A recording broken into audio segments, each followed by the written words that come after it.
idea. This was an idea that we had. I think it was like at Christmas or something, but we never really got round to it.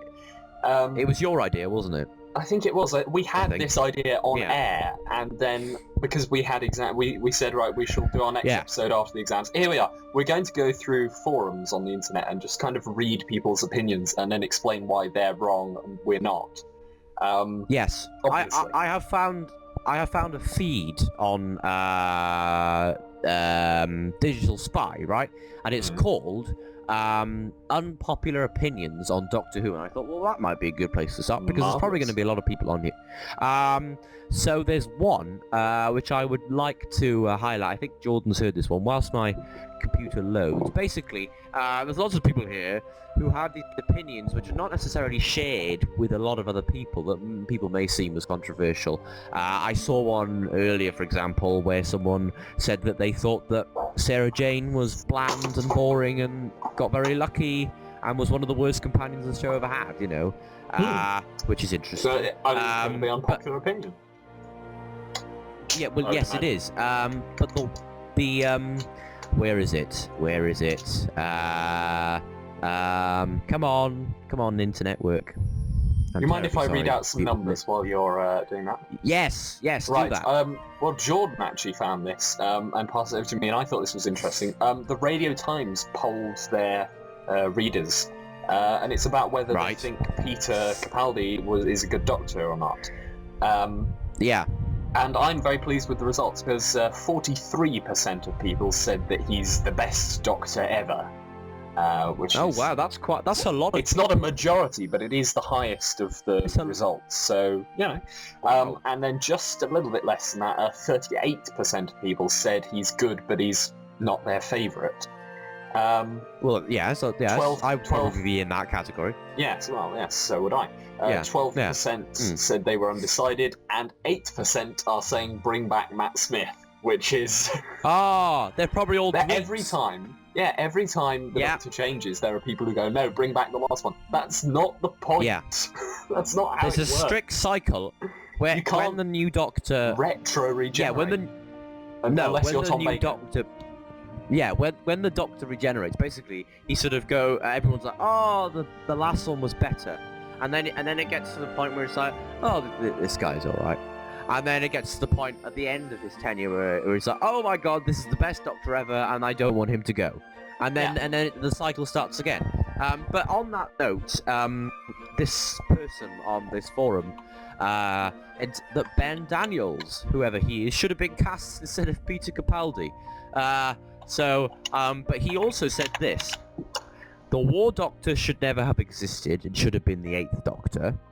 Okay, but this is even worse. The 9th Doctor should have been alongside the 10th and 11th in the Day of the Doctor. Now, you can't have the 8th Doctor being the Time War Doctor and then have the 9th Doctor in the Day of the Doctor, because the whole... No, you could. You could completely do that. Really?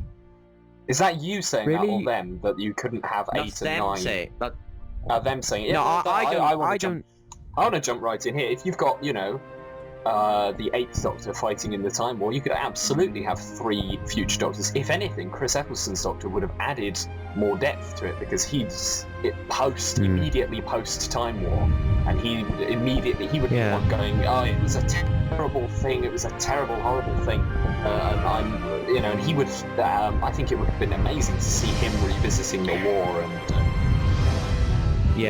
Mine, I always thought the idea was that the 9th Doctor would have been the War Doctor had it... No.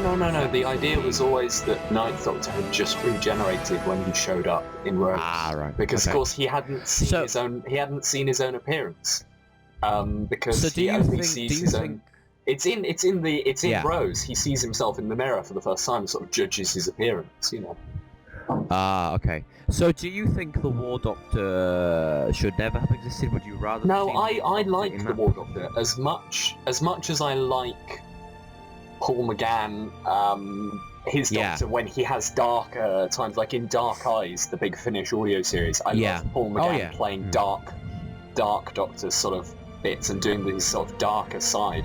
But I really like the War Doctor. I think it works a lot better, and I'm a lot happier with it, really, having the War Doctor, because I don't think neither 8 or 9 could really have done that. I think it was just about plausible that Paul McGann's Doctor would kind of be broken by making that decision. But really, I love John Hurt's Doctor, and I love I like the whole story. Really, I am not. I don't hate. I think I've got an unpopular opinion. Really, I don't. Yeah. Well, maybe. Well, we probably have. See, I don't hate Stephen Moffat, but I do think, I think the guy's not always done quite as well as he could have. But the thing is, the 50th. We keep saying this on the Whovian blog. The 50th was absolutely glorious, and we love it. And I I think it's probably our favourite episode, isn't it? Oh yeah, almost definitely. Oh yeah. Have I got it on DVD? I really should. on the subject of that, John Hurt's. Oh no, slightly somber note. I think John Hurt has been announced recently that John Hurt has some form of. Yes, cancer. He was diagnosed very early stage pancreatic, I think, but he's looking quite good. He's looking. They caught it early, and yes. Oh, from the three of us. We wish him all. Jordan. Jordan, who can't. He has no idea we exist. No. No, he has no idea we exist, but we could always tweet him. Well, you never know. We could always tweet him, but we wish you all the best, John. I'm on a website. I'm on the Doctor Who forum, and this is quite good because if you go to that website, you can choose a Doctor, and then there's a complete list of his episodes and a forum of each episode, which is great. I've seen this, And the most commented one, I thought we would probably be looking most at Peter, because of course he's the only Doctor we've talked about ever, really. So yes, this. So I'm sort of going through the Peter feed, and the most commented on is obviously Death in Heaven, because it's the finale. And, I'm currently on the Robot of Sherwood one. Let's hear what people think of that. We reviewed that very poorly. Well, I have to say, unfortunately, people seem to be, the first few people who were like, I quite like this episode. What the hell are they on? I don't know. I mean, my knee-jerk reaction to the episode was, it's alright. And then I thought about it, and then I thought, no, wait, hang on a minute, this is crap. And then I realised that, Mark Gatiss had written it, and he really should have known better. But someone was like, I like this one of the lighter episodes. I mean, you can't have the whole series being really dark at the end of the day, but... No, I mean, it wasn't actually, in fairness, it did have... of course, removed.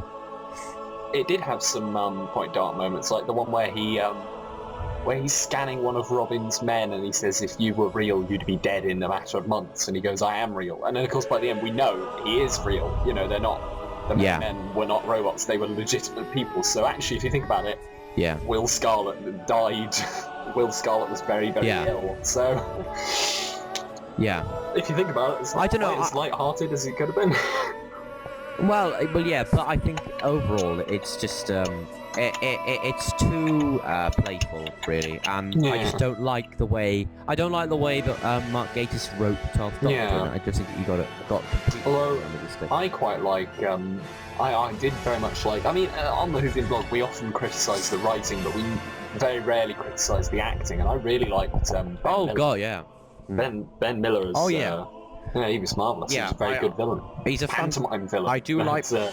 I do like Ben Miller. He's a very, very good actor. Ben Miller. I think he's a very good actor. Anyway, I'm on the Death in Heaven page, and this is quite. I like this. Of course, these are internet forums, and so sometimes I have to kind of decode things and go, what? What are these people typing?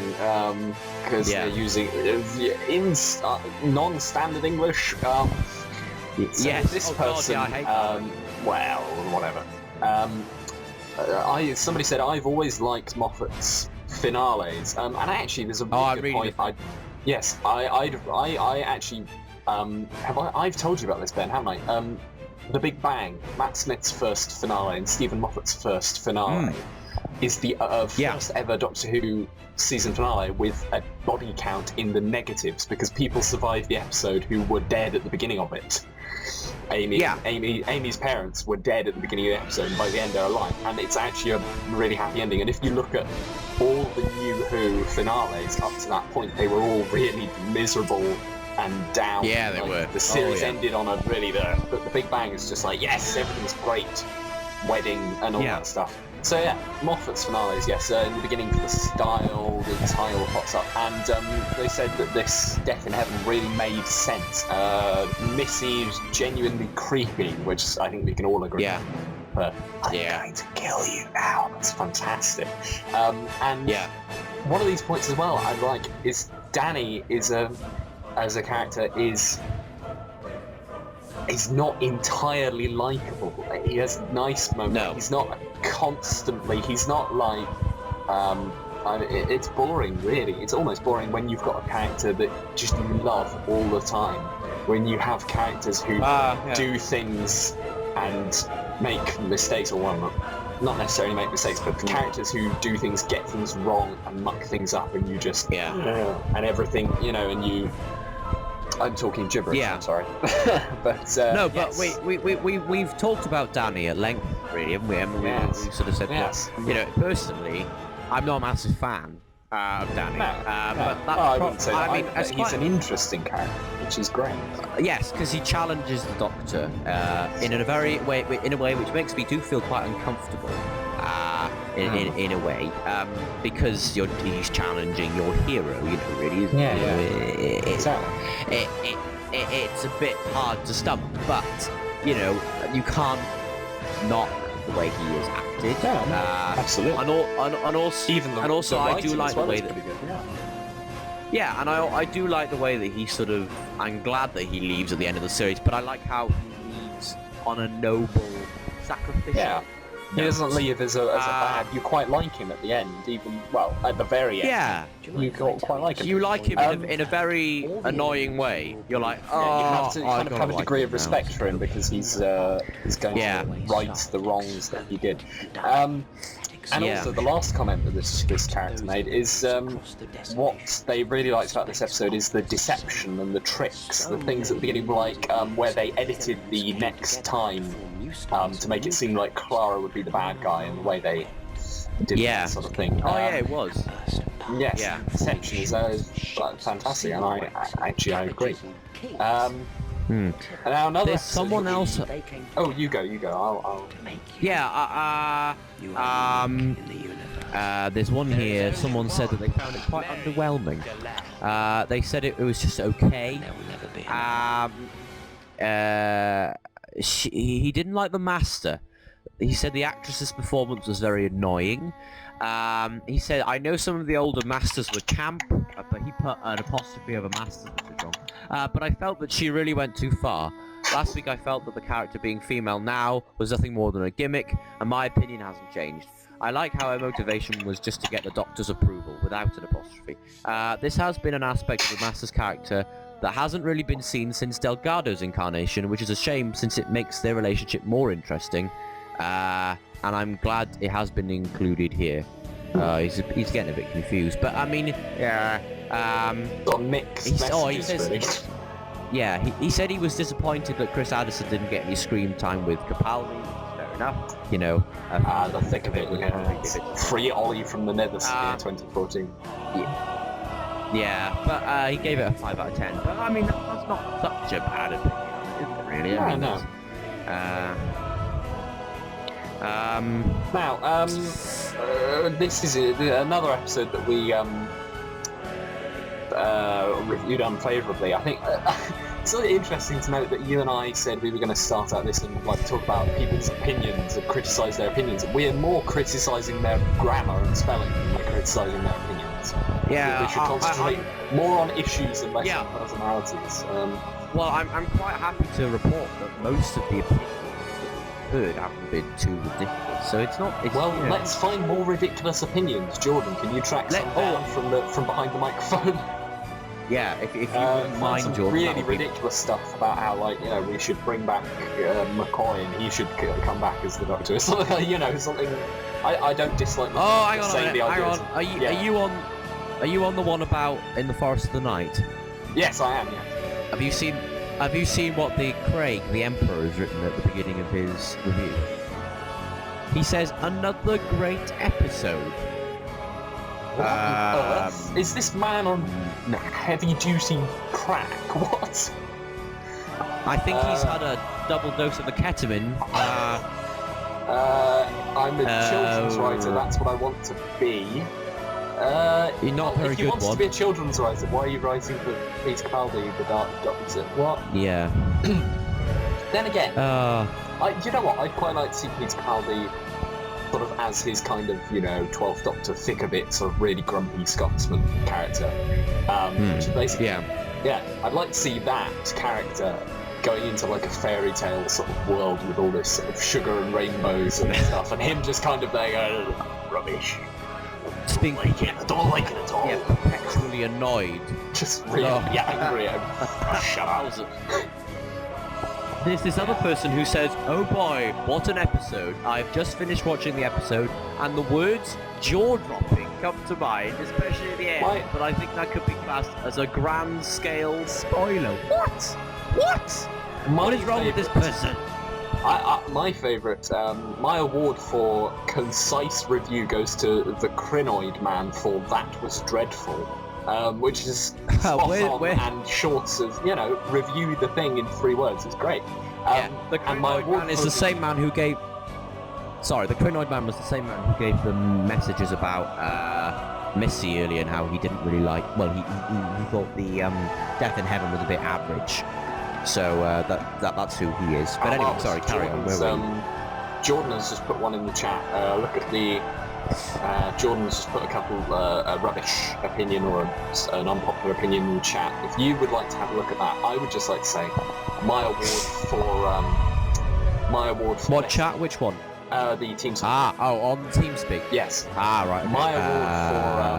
My award for the best username on the Doctor Who forum goes to this one, which is I'm not a fish, I'm a free man, which is.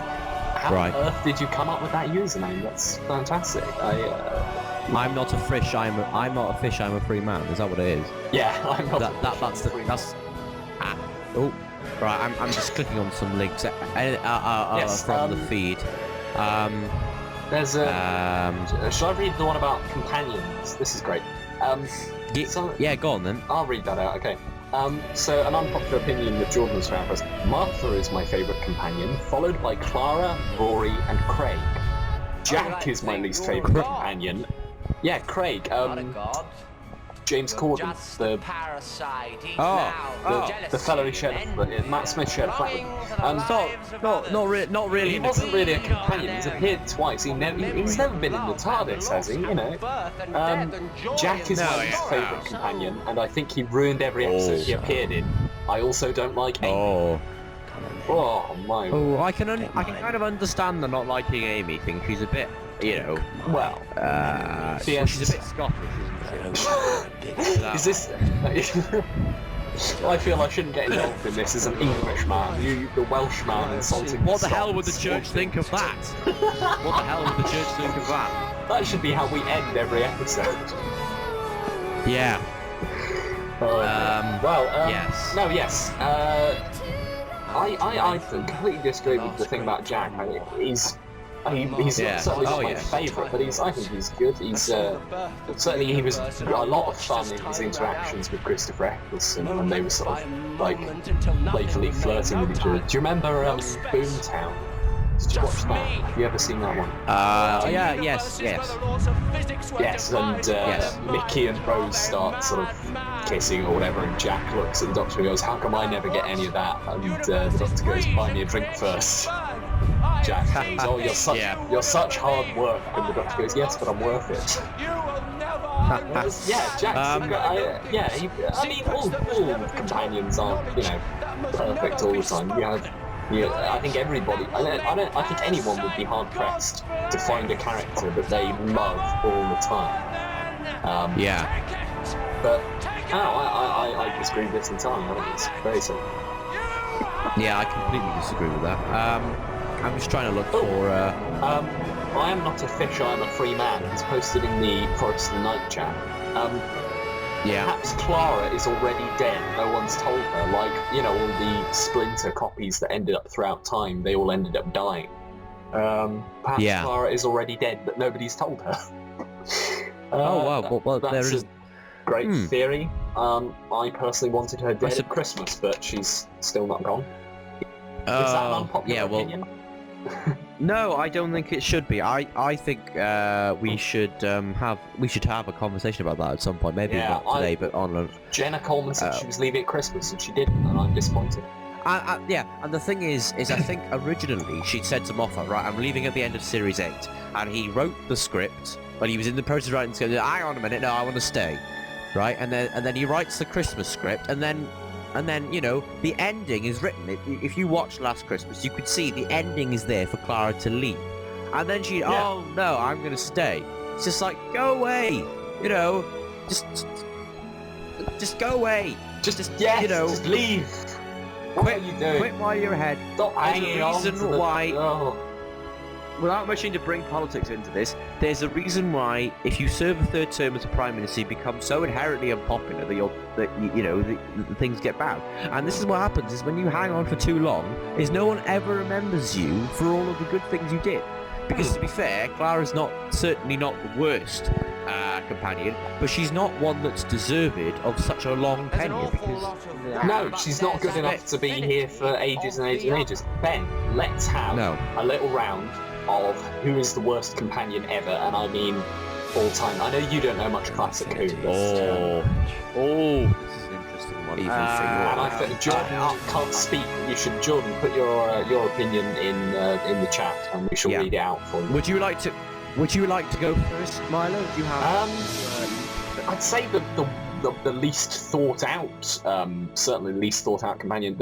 I think it was the Fifth Doctor had a companion who was an android, but because it wasn't actually played by a person in a costume. He was a full scale like animatronic sort of thing, you know, he was all mechanical, legitimately. And so Chameleon, that's the one. And so he basically, because the animatronics, you know, would keep breaking down, they found ways in the script to Ben's left. Because the animatronic kept breaking down, they kept finding ways in the script of making it so that he just stayed in the TARDIS all the time. Which I think is very, very just stupid. You know what? If you're going to have a companion who's a robot and who can change his appearance to look like anybody... Ben, there you are. I'm terribly sorry. I seem to have momentarily lost... You cut out for a moment. I was just saying that the Fifth Doctor had a robot companion, or an android, called Chameleon. Right. Who could, you know, change his appearance to look like anybody. But because the character in his, you know, robot form, as it were, his natural state, was completely animatronic, and the animatronics were, you know, kept breaking down, they always found ways in the script to make it so that he stayed in the TARDIS for the episode. And that's just terribly badly thought out, you know? That's really stupid. But that's, you know, that's a whatchamacallit, that's an error by the people who wrote the show, not just a bad character. I think I'd be hard pressed to name my least favourite companion. I'm just trying to think now. What about, what's his name? Fourth Doctor companion. With Sarah Honestly, Jane. Ben, are you old already? You know, what's his name? I know him from something. I've seen his face. I can't remember his name. Are we thinking Harry Sullivan?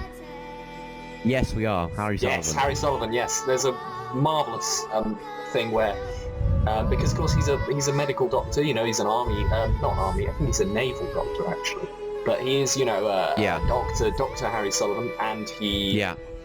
Clearly is not very good with technology, because in one of his episodes he tries to pull a sort of a harness off the Doctor that's wired up to, you know, if you try and remove it, it'll send out a signal, and because the Doctor's unconscious at the time, Harry tries to get it off him and triggers a series of explosions, and there's a cave-in. And the Doctor sort of wakes up and he goes, "Harry, did you set off the bombs?" And he says, "Well, I suppose I did." And the Doctor just laughs and then shouts, "Harry Sullivan is an imbecile." Well, yeah. That would make. I mean, to be fair. I don't know. He was nice. He was nice, but yeah. Perhaps with I mean, the thing is, he had to compete with Sarah Jane Smith, one of the all-time greatest companions, and the fourth Doctor, Tom Baker's one of the Doctor, who's a huge presence. one of the. Yeah, how could you possibly compete with those two behemoths of Doctor Who? You know, when you're some half-wit of a naval doctor. Although, having said that, he was very, very good when anybody got injured, which is why you need the Doctor around. You know. I would have to look at perhaps. What about looking at the Seventh Doctor? Obviously, people don't necessarily rate the Seventh Doctor. No, now you've said Mel. It, yes, Mel. Sixth and Seventh Doctor companion. Oh, she was intolerable. Yes, I'll grant you that. Mel. She was the ginger one, wasn't she? Yes, Mel. the one who was obsessed with fitness as well. She's trying to get the Sixth Doctor into shape. Yeah, let's give it to her. Well done, Mel. You are categorically... We should have a Whovian blog awards. Yes, we should. Yeah. We should do that. We'll give an award to her for the worst companion. Well done. Yeah. It says here. It says in my Doctor Who the Vault. It says Melanie or Mel as the Doctor. Melanie will put the Doctor on a diet and make him do keep fit exercises because she thinks he's out of shape. Melanie, or Mel as the Doctor calls her, is a computer programmer who comes from the village of Peace Pottage. Yes, it's a real name in West Sussex. She's already part of the TARDIS crew at the start of this week's episode. It's set in the Doctor's future, says Bonnie, whoever Bonnie is, I presume it's who... that's the actress. Bonnie Langford. Yeah, that's one. Yeah. Melanie is a bit headstrong and nosy, so although she recognises the Doctor as the leader, she helps out by running off and investigating things herself. She ends up in awful trouble, and the Doctor has to save her, so she's a crap companion. Yeah. She's one of those things that's fantastic. Like, the early sort of first, second Doctors had these sort of female companions who would just, wander off, get lost, find the monster, and then scream. Yeah. That was their job. And then, sort of at the beginning of the third Doctor with Liz Shaw and the fourth Doctor with Sarah Jane, you got these stronger female characters. And then Mel comes along and just undoes all the good work. She does. Rubbish. Which fortunately they managed to redress the balance with Ace. I think personally I would say Ace is probably my favourite companion because she's just amazing. Yeah, actually I was going to say the favourite or best companion. I mean, I don't know a heck of a lot. I mean, you could go. There's a lot of obvious ones, isn't there? I think a lot of people go, "Oh, Rose," and then it's just like, well, no, just no. I mean, she's just some pretty cool stuff. Very I wouldn't say she's not very. It's not like she's immensely popular among true fans. I think she was. Don't casual reviews. No. What? True fans? Well, no true Whovian would think that Rose was any good of a companion. No, come on, man. What? Oh, hang on. You can't just say that and then. People, what I'm saying is you're being, any true. I mean, okay, there's a distinct difference between true Whovians and casual armchair watchers of Doctor Who, isn't that is true. Come on, let's be honest. Yes, and the majority of probably a lot of people who are Doctor Who aren't actually Whovians, and I would say that those people would say that Rose is their favourite companion because it was a time when Doctor Who was culturally very popular. It still is, but it was culturally a big thing then. It was fresh, it was new, and the romance, the sort of soap opera thing, Coronation which you've complained about a lot. Yes, because it has no place in a mature let's move on. Yes, science fiction she drama. Definitely isn't she won't win our award. I'll tell you what, the next one we do, we should do the Whovian Blog Awards. I think definitely. Yes, we should do that. Some point. So, we need to do the Whovian Vlog Awards, and we need to dress up and have an evening, and all that. Do all that. We could have a gala. Yeah. Anyway, have we said, I've just found this is an interesting opinion. by, again, that marvellous contributor that we like, sort of. The Crinoid Man has said of In the Forest of the Night. He said, to me it came off as a bit of a parody rather than a proper episode. The stuff with the party of schoolchildren feels like something out of a bad CBBC sitcom. That's marvellous. And that's the science and all this stuff. It's all science was rubbish. Anticlimactic ending. Yeah, I think Cottrell Boyce is really written for children here because it was utter dire. You know, I mean, I think even children would be insulted by the lack of accuracy in the plot and the lack of truth. You know, it has none of the traits that a good Doctor Who episode needs. The only thing that saves it is the fact that the actors can act, really. But other than that, the kids were very good actors as well. But I mean, I don't see how they'd. Now, what happens to that unpopular opinions thread? Are there anything? I'll have a look. I will have a look at the unpopular. There are 7 pages of unpopular opinions, so that should be quite interesting. I mean, we should. There are not that many outspoken. There are not that many. Bless someone. Was it? Just randomly in the back. I mean, there's not that many idiots out there, is there? You know, well, no, not really. Well, you might get the occasional one. When all said and done, there's not that many idiots out there. No, you're right. No. Oh, someone just saying they don't understand why Blink is some people's favourite episode, or some people say it's one of the best ever. They say it was good, but the way people describe it makes it sound like it's better than it was. This person loves that's fair enough, actually. I mean, it's sometimes things are overhyped. I mean, not being able to see why people like it is just silly. It's fantastically written. Oh my god, this is an interesting one. Sorry, CD93 says, Clara is also a character, not just a plot device. Discuss that one. Let's have a look at that one. That one's quite interesting. As this very detailed post will now explain. How long have I got? Hang on a minute. Oh good god, this is a very long read. I'm not going to read all of that out. Mr. Richards is going to join us shortly. The server went down briefly, and while we were in the middle of finding more stuff, so I think we would just have a couple more of these, and then we shall call it a night. Now, I found this, and I feel I should speak up on it. People, the only companion really that everybody goes on and on about how terrible they were is Martha, and I feel I should redress the balance, really. Because everybody complains about the fact that she, had this great crush on the Doctor and was sort of obsessed with him. But nobody ever stops to point out the fact that actually when he is, captured by the Master and, incapable of saving the world, he's, locked up and all that stuff. She goes off and saves the entire world, more or less, without him. She is the hero, and then when she, in the same episode, when she sort of realises he does not return my affections at all, I am, that I suppose that combined with all the stuff she said about her family being hurt because of the danger that she got into by the Doctor. Yeah, and she's an incredibly grown-up companion. I mean, Clara, Clara refuses to leave. Clara, as Ben was saying, she's hung on for years and years and years and gone through regenerations.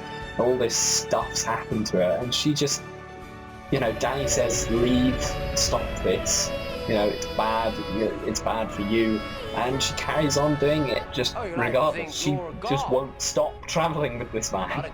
And Martha just sort of, after a year's episode, just kind of looked around and went, actually, this is a bit too dangerous, and he doesn't like me, and I'm going to go home. and actually she's very strong in that respect, and I admire her for that. But I mean, I wouldn't. No, she's definitely not my favourite. But who complained that she's... this is on the thread that Ben was reading. People who complained that she was, dreadful because she was sort of... the phrase right here is making gooey eyes at the Doctor all the time. No, she really wasn't. If that's what you think, you need to rewatch the series, I think. What show were you watching? Anyway, Ben was saying that he found something. I found something and it's fantastic and really, very controversial opinion for us to talk about, and he's still not shown up, which is a bit disappointing. So, there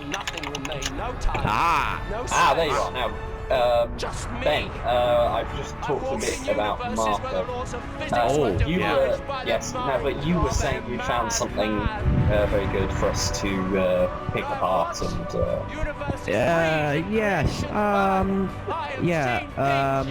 This is what someone was talking about. There are two competing sides of fandom. Those who are a fan of the original series and those who are fans of the newest. And talking about different sort of expectations of different sides of the story. And it's quite interesting actually, because the newest series fans are more okay with Doctor Who and and so people who watch Doctor Who, this is myself, and then go back to the original series, and they see that, and then they're perhaps disappointed because their perception of what Doctor Who is different. And likewise, when people watch the new series, the thing is that Doctor Who is inherently different. It's a much changes the only constant. The main sort of things are the same, but the actual all of the other stuff has changed a lot, and I think it's only fair that there's a disagreement. But one person says also it's the original series. It's not the classic series. It was brilliant, no doubt, but not all of it was classic. But I've also just found this. It says here, Doctor Who won't make its 70th anniversary. That's an interesting one. That is an interesting one. I certainly think we've talked at length. Go back and listen to our previous episodes about how we think writing is a bit patchy and they could certainly do better this coming year. To an extent, I agree that it needs to, shape up, because if it goes downhill and gets worse, it'll fall out of favour again. But I disagree that it's not irredeemable. It's not. No, I think that what I've heard about this new series, the two-parters, the fact that we're getting an interesting storyline with Missy at the beginning, I think that, obviously none of us know very much at all, so I could be wrong, but I think that what we're going to have now is we're going to have, last year everyone, Moffat and all were saying, this year Doctor Who's going to be different, but in fairness, it wasn't that different, but this year it is going to be different, and I think this series, in terms of long term, will determine the next sort of, say, 4 or 5 years and how the show goes. Because if this is a hit, because last year was praised, but patchy. It wasn't a hit. It was patchy. So if this is a hit, then Doctor Who will be here for a fairly long time. But if it's a flop, I think we might be seeing the beginning of something quite substantial. The opinions about Moffat are quite divided, but if it's a bad series, then the opinions about Moffat will become very similar. People will call for him to resign or whatever, and perhaps we may have that. But I hope that doesn't happen, because I do like when he's on form, he is brilliant.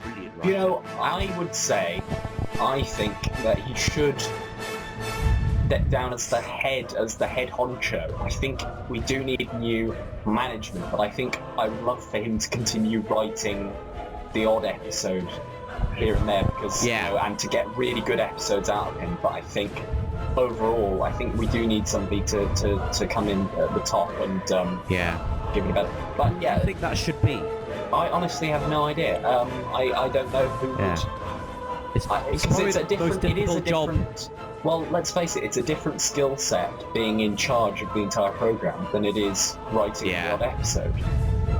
Yeah. So, I mean, to be fair, Moffat last year wrote Listen because he wanted to just get back to writing, and a lot of people like that. I mean, it's not one of my favourite episodes. We gave it mixed feedback. Yeah, but I mean, I think, Moffat wrote some cracking scripts. Oh, yeah. I mean, you've got to look at, The Unearthly, not The Unearthly Child, that's the first ever episode, sorry. The Doctor Dances and all that. Oh, yeah, the first series, and then you've got Blink, and you've... so much. Yeah.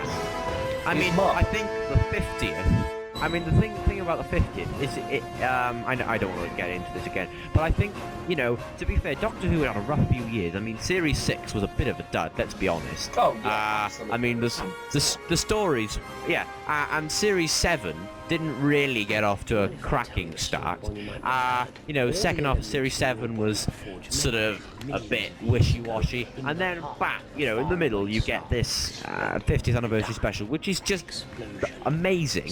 And then, I don't think it saved Doctor Who, but it definitely, it brought about a lot of more interest in Doctor Who, and it was brilliant because, I suppose it pushed us into the Capaldi era, which we have now. Which I think actually I want to make this point here is that one of the things we have to be very careful is that Clara could be the Bane in this program if we're not careful. She has to leave. Let us leave. Let us stop this. Let us stop this madness with our concrete opinions and recommendations for the future. And because this is an episode about controversial opinions, we shall see how controversial our opinions are. I will stick by what I've said today in that I think Clara should definitely go, and I think perhaps not this year, because obviously this 2015 series has actually already been pretty much done, isn't it? It's already all put together. But I think she'll leave at the end of the series. I think Clara should definitely go, and I think Moffat should take up, a less major role in the whole program. I think I would say that. Me and you. Yeah, that's a good idea. Did you say me? Did you? Yeah, I didn't say me and you. I thought. Did Jordan say us? I thought you said so. When you said someone new, I thought you said me and you. Yes. No. Us. Yes. We should be put in charge. No, I think for Capaldi to really, we don't want it to be the era of Capaldi and the total and Clara. It needs to be. He needs to have someone else, and I think it would be you would be doing a disservice to the character to not let him have someone, because he's been with this character for a long time. He's been with Clara for ages, and so I think we can't do anything about the fact that she's decided to stay. That's we just got to deal with that. We've got to hope that that she leaves somehow. Well, she's probably gonna have to die. I think that's the only way she's never gonna leave. Yeah, if the Doctor has to kill her, she has to. Okay. Oh, that would be a plot twist. Let's. The Doctor's just like, look, Jordan even I'm bored of you, Clara. Jordan has said the Whovian blog takes over Doctor Who. That is exactly what should happen. We shall rise up and march to the BBC. Maybe not march. Maybe we'll get the trains. We should get the train to London. What are some kind of it's Cardiff, isn't it? What am I talking about? Yeah, all three of us can get the train to Cardiff and take over. Yeah, it's great plan. Right. I don't think we should have a mass rally of and purge. Get a megaphone and signs to stand outside BBC Wales. What? Have a purge. What the hell did the church think of that? What will the church think of that? Thank you for listening to the Whovian blog. Podcast. Thank you for joining us.